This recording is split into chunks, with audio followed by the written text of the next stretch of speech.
हो गए थे, किस तरह से आप आए और आज आप डट करके फिर फील्ड पर हैं, उस युद्ध क्षेत्र से रिपोर्टिंग कर रहे हैं? बिल्कुल श्वेता, आप शायद या हिमानी उस दौरान एंकरिंग कर रहे थे और जब मैं लगातार तस्वीरें दिखा रहा था तो बहुत ज़्यादा हैवी शेलिंग हुई थी और वहाँ पर धुआं था, तो हमें दिखाई नहीं दिया और जाने अनजाने में एक जगह मेरा पाँव रखा गया जहाँ पर मैं जख्मी हुआ। लेकिन उसके तुरंत बाद हम लौटे और वहाँ की जो तस्वीर हमने देखी उससे समझा जा सकता है कि हर इलाके में इसी तरह की बमबारी हो रही है।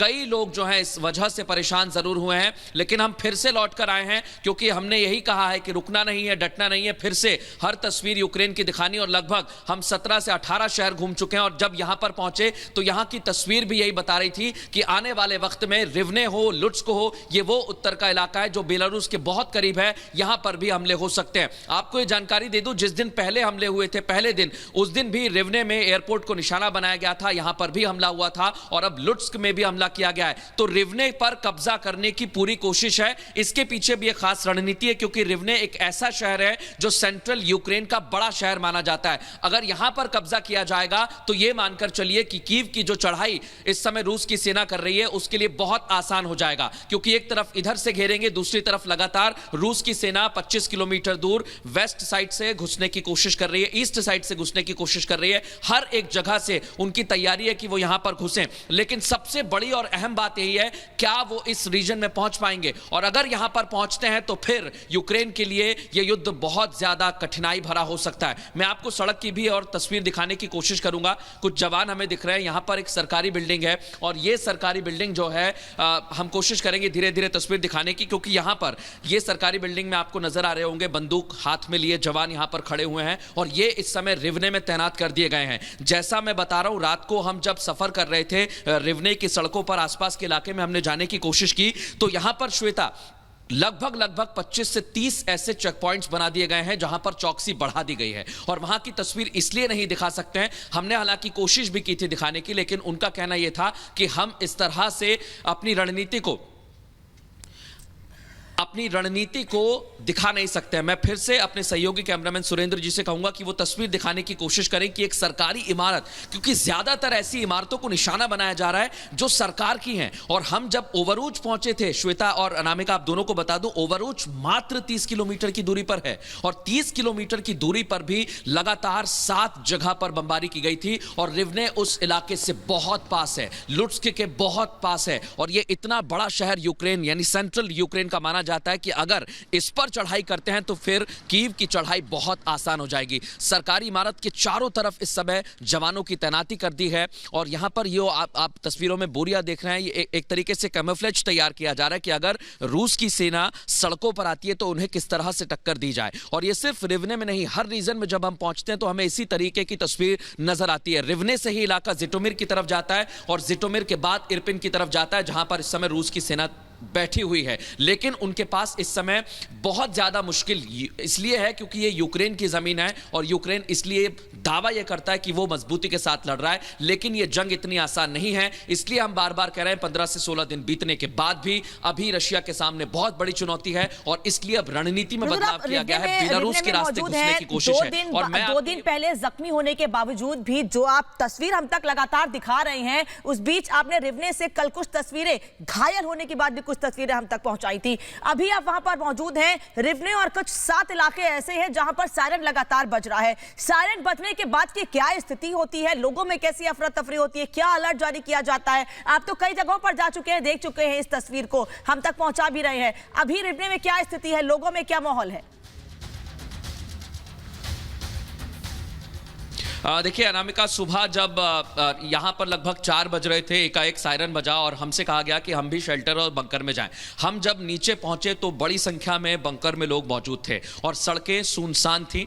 फिर भी हमने कोशिश की कि बाहर आकर एक तस्वीर देखी जाए कि इस समय माहौल क्या है। मैं उस समय बाहर निकला और मैंने अपने फ़ोन से कुछ तस्वीरें भेजी क्योंकि यहाँ नेटवर्क की बहुत ज़्यादा दिक्कत थी, लेकिन फिर भी हमने फ़ोन से तस्वीर भेजी और आप देख सकते हैं सिर्फ और सिर्फ यहाँ पर सन्नाटा पसरा हुआ है, कोई भी सड़क पर नहीं है। मैं आपको फिर बता दूँ कि के व्यस्ततम चौराहों में से एक ये रिवने का माना जाता है। जो होटल के मेंबर्स हैं वो हमें बता रहे थे, जहां पर भी हम रुकते हैं वो ये जानकारी देते हैं। लेकिन इस समय सड़क पर सन्नाटा पसरा हुआ है और जब सायरन बज रहे थे, मैंने अपने मोबाइल से शूट करके वीडियो भेजा। ये सायरन लगातार बजते रहे, सुबह 4 बजे, फिर 5:30 बजे, 6:30 बजे और 7:30 बजे। जो यहाँ के मेयर हैं ओलेक्जेंड्रे, उन्होंने भी फेसबुक के जरिए ये जानकारी दी कि यहाँ पर लगातार सायरन बज रहे हैं। और जो एमपी हैं वो भी लगातार इस बात की जानकारी दे रहे हैं कि ये इलाका अब सबसे ज्यादा खतरे के जद में है। और सबसे बड़ा सवाल यही है, क्या जो धमकी दी जा रही थी, क्योंकि एक जो हेड हैं प्रेसिडेंट हाउस की, उन्होंने भी एक ट्वीट किया, जो एमपी हैं यूक्रेन की, उन्होंने एक ट्वीट करके जानकारी दी कि रिवने को निशाना बनाने की कोशिश है।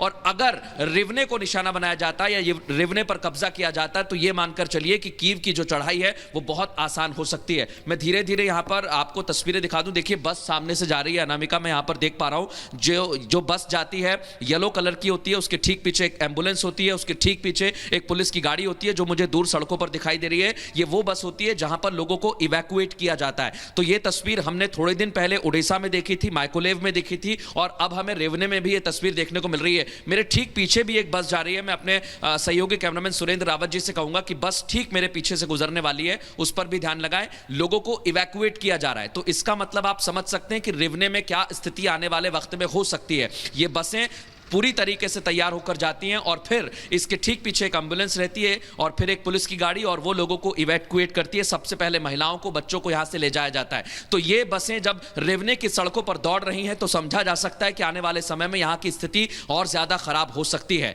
यहां पर चौकसी इसलिए ज्यादा बढ़ा दी गई है, और मैं बार बार इसलिए इस बात को कह रहा हूं क्योंकि लुट्स के जहां पर तस्वीरें मुझे लगता है कि बहुत जल्दी वो हम आप तक पहुंचाएंगे। लुट्स को जो इलाका है वहां पर भी हमला हुआ है। कीव के इलाके में बोरवरी इलाका है, वहां पर लगातार शेलिंग की जा रही है। बहुत सारे ऐसे इलाके हैं, जो गांव हैं, जो बिल्कुल खाली हो चुके हैं। तो ये तस्वीर बताने के लिए काफी है कि यूक्रेन अब चारों तरफ से घिर सकता है और बेलारूस की सीमा पर और बेलारूस की जमीन से रशिया जो है वो लगातार हमले करेगा। आपकी आवाज 2 दिन पहले भी जिस तरीके की थी, मजबूत, बुलंद, वो हमें आज सुनने को मिल रही है। आपके जज्बे को तो सबसे पहले सलाम करते हैं, क्योंकि वहां पर डट करके रिपोर्टिंग करना उस युद्ध क्षेत्र से जहां पर शेलिंग हो रही है, जहां पर गोले बारूद बरसाए जा रहे हैं, इतना आसान नहीं है। जरा मुझे बताइए, लोग भी शायद जानना चाह रहे होंगे कि ये 2 दिन का सफर आपके लिए क्या रहा, क्योंकि आप उस युद्ध क्षेत्र में थे जहां पर लगातार शेलिंग हो रही थी, आपके सामने बम वर्षा हो रही थी, आप जख्मी हुए। ये 2 दिन किस तरीके से आपने काटे, किस तरीके से आपने कमबैक किया?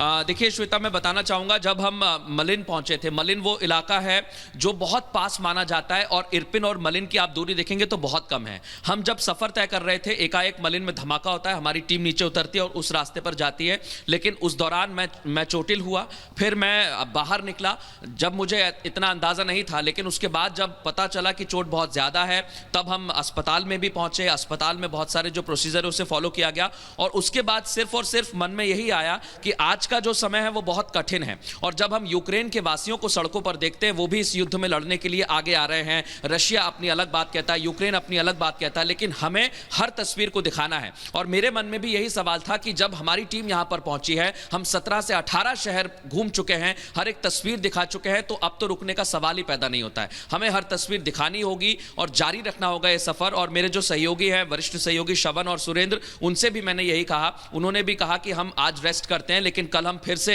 सड़कों पर उतरेंगे, कल हम एक नई दिशा में जाएंगे। और फिर वही हुआ, जब हम आज नई दिशा में निकले तो हमें वही तस्वीर देखने को मिली। जगह जगह सायरन बज रहे हैं, जगह जगह चेकिंग हो रही है। तो सबसे बड़ा और अहम सवाल यही है कि इस दौरान अपने आप को मजबूत कैसे रखना है। तो मजबूती के लिए तमाम भारतवासी जो हमें संदेश भेजते रहते हैं, आप लोग भी लगातार रिपोर्टिंग कर रहे हैं, आप लोग भी लगातार एंकरिंग वहां से कर रहे हैं और हर तस्वीर दिखाने की कोशिश कर रहे हैं। तो यह सबसे महत्वपूर्ण है कि हम हर तस्वीर दर्शकों तक पहुंचाएं, हर तस्वीर जनता तक पहुंचाएं। यही हमारी प्राथमिकता है, यही हमारी प्रतिबद्धता है। इसलिए लगातार हम इस समय भी यूक्रेन में सड़कों से रिपोर्टिंग कर रहे हैं। सिर्फ एक शहर में नहीं, हम हर शहर पहुंच रहे हैं, क्योंकि लोगों की जो सबसे बड़ी दिक्कत है वो यह है कि हर शहर में एक तस्वीर ऐसी है जो आपको बताती है